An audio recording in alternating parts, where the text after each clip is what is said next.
It's over! He's done it again! Unbelievable! Oh, straight into the roof of the net.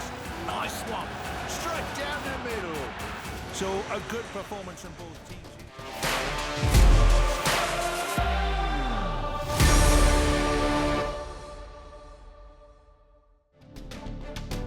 The English Premier League top 4 race continues to intensify after close games in the 23rd week. Everton managed to draw against Tottenham 2-2 in the extra time. In another game, underdogs Luton Town continue with their impressive run in the English top division. A 4-all draw against Newcastle ensured Luton were out of the relegation zone. In another Premier League classic, Manchester United beat West Ham 3-0 in an exciting encounter at Old Trafford. Alejandro Grancho found the net twice, and Rasmus Holland's first half brace meant United's Champions League hopes were very much alive. While it was good news for the Red Devils, it was another heartbreak for Chelsea. A 4-2 defeat against Wolves meant they slipped to 11th in the Premier League points table. A top 2 clash between Arsenal and Liverpool ended up in Arsenal's favour. The Gunners beat table toppers Liverpool 3-1. The game was equally poised after the second half. But a goal each from Gabriel Martinelli and Leandro Trossard in the second half meant Arsenal, with 49 points, moved to second in the points table. World Cup winner Lionel Messi faced jeers on Sunday after the superstar opted not to play in Inter Miami's pre-season friendly game against Hong Kong 11. Messi, who's suffering from hamstring strain, remained on the bench throughout the game. Thousands of angry fans who had turned up to witness Messi in action demanded a refund of their ticket from match organisers. Meanwhile, Inter Miami's owner David Beckham was booed during a speech. From the world of tennis, India beat Pakistan 3-0 in their Davis Cup encounter in Islamabad. Yuki Bhamri and Saket Mainini's 6-2, 7-6 victory over Pakistan's Akil Khan and Muzammal Murtaza ensured India's top spot in the Davis Cup World Group 1. This was India's 8th consecutive win against Pakistan in the Davis Cup. Moving on to cricket. Australia beat West Indies by 83 runs in Sydney yesterday to seal the 3-match ODI series 2-0. Put into bat first, Australia notched up 258 runs in their quota of 50 overs. West Indies were off to a great start, with Alzari Joseph claiming 2 wickets in the first 3 overs. Australia's Sean Abbott, who came in at number 8, stabilised the innings with the bat and hit 69 out of 63 deliveries. Abbott also claimed 3 wickets for 40 runs when the visitors were batting. The third and final ODI match will be held tomorrow in Canberra. Summing up from the world of football, football's international governing body FIFA announced the 2026 World Cup opener and final venues. The final will be held at the MetLife Stadium in the US state of New Jersey on the 19th of July. Meanwhile, the tournament opener will be hosted by Mexico City at the Estadio Azteca Stadium on June 11th. The competition has been expanded to 48 national teams from 32 and will have a total of 104 matches. Now, moving on to the next big story, the India vs England second test.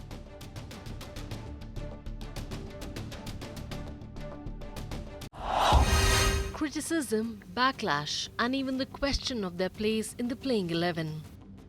That is what Rohit Sharma and his men faced after the defeat in the first test against England.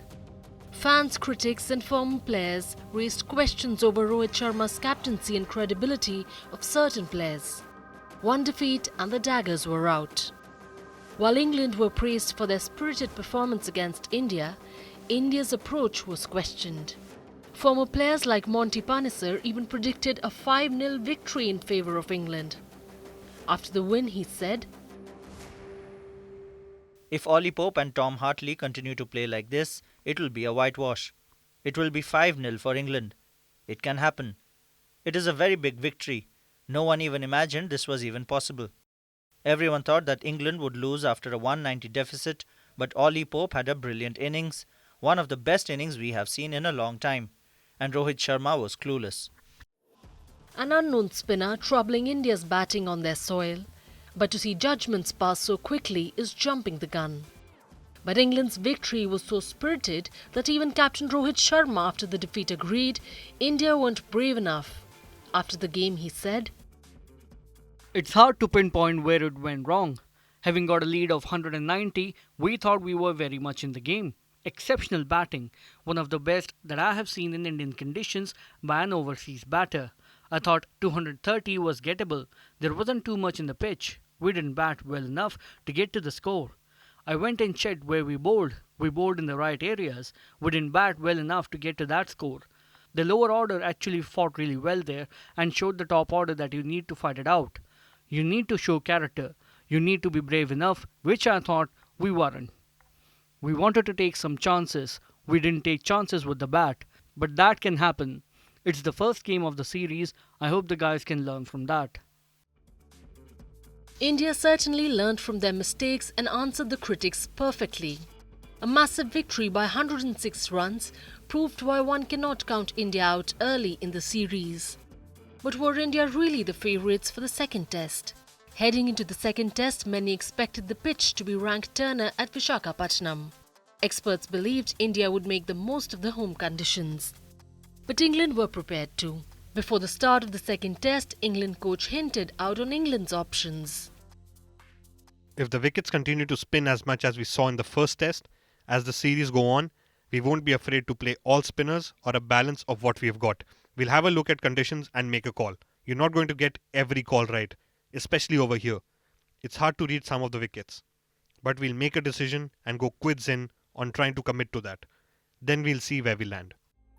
But what followed was not many were expecting.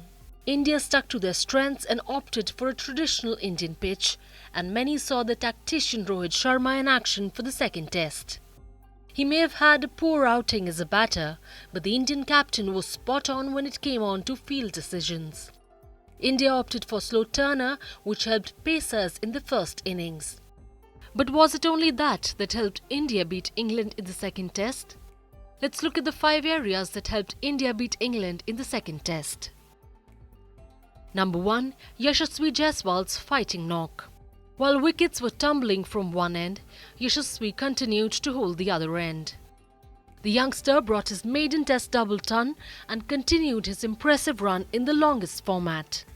Jaiswal became the 4th left-handed batter to hit a test double century. He joined the ranks of Vinod Kamble, Saurav Ganguly and Gautam Gambhir. He also secured the title of the 3rd youngest Indian to achieve this milestone. Vinod Kamble remains the youngest, accomplishing the feat at 21 years and 35 days. Yashasvi's 209-run innings ensured India posted a fighting 396 in the first innings. Yashasvi took the attack on England bowlers as he smashed 19 fours and 7 sixes in his 209. His innings propelled India to 396 in the first innings. This gave India a solid foundation to fight in the second test. Number 2. Jasprit Bumrah rattles England. An Indian pacer going all guns blazing on Indian pitch is a sight to behold. Jasprit Bumrah showed why he is India's leading pacer in all formats in England's second innings. Bumrah picked 6 wickets as England were dismissed for 253 runs in the second innings, ensuring India had a lead of 143 runs. Bumrah picked up 6 wickets by giving away just 45 runs. He rattled the English attack and put India on the front foot. Jasprit's 6-wicket haul also meant he became the fastest Indian pacer to clinch 150 test wickets. He achieved this feat in 33 matches with less than the likes of Glenn McGrath and Jeff Thompson, who took 34 matches each to reach the milestone. In the first innings, he outclassed Ben Stokes and rattled out his off-stump. Stokes' reaction to the dismissal went all over social media, as he too was shocked by the impressive delivery. Bumrah did not stop there. He continued his impressive run in the final innings. He picked 3 wickets in the final innings and helped India to an impressive victory against England. He shouldered the responsibility along with Ashwin and took India to victory. Number 3. Shubman back in form. After a poor run, Indian batter Shubman Gill faced a lot of criticism. The youngster was under a lot of pressure when he came to bat during India's second innings. India lost Yashasvi and Rohit early on, and the onus was on to Shubman to prove his worth.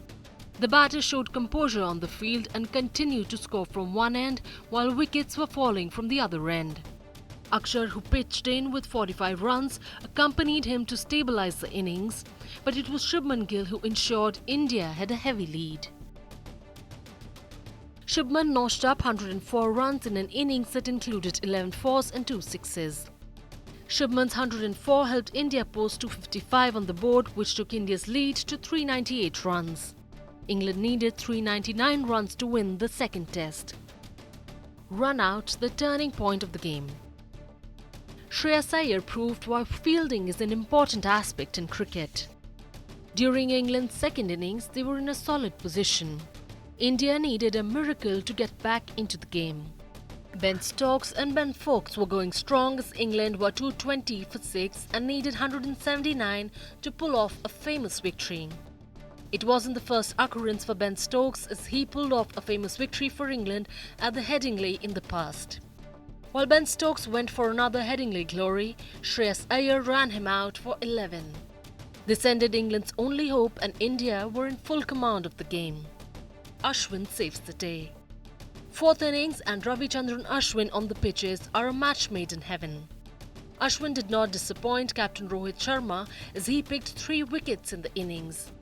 He also etched his name in history books after he became India's leading wicket-taker in Test cricket against England. Ashwin, who has picked 96 wickets against England, went past Bhagwat Chandrasekhar, who has 95 to his name. On the 4th day, India needed their star spinner to step up, and Ashwin did exactly that. Off his 3 wickets, he got the crucial wickets of Ollie Pope and Joe Root. Pope and Root going cheaply ensured India were in the command of the game. India will now take on England in the 3rd test at Rajkot. The series is currently levelled at 1-1.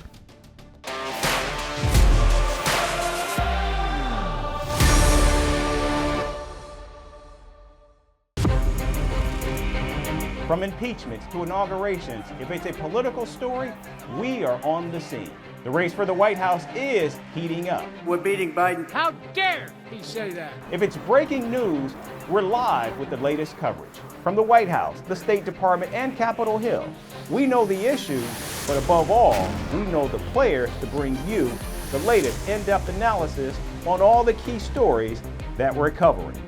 I'm Eric Ham. Join me from Washington here on Firstpost America.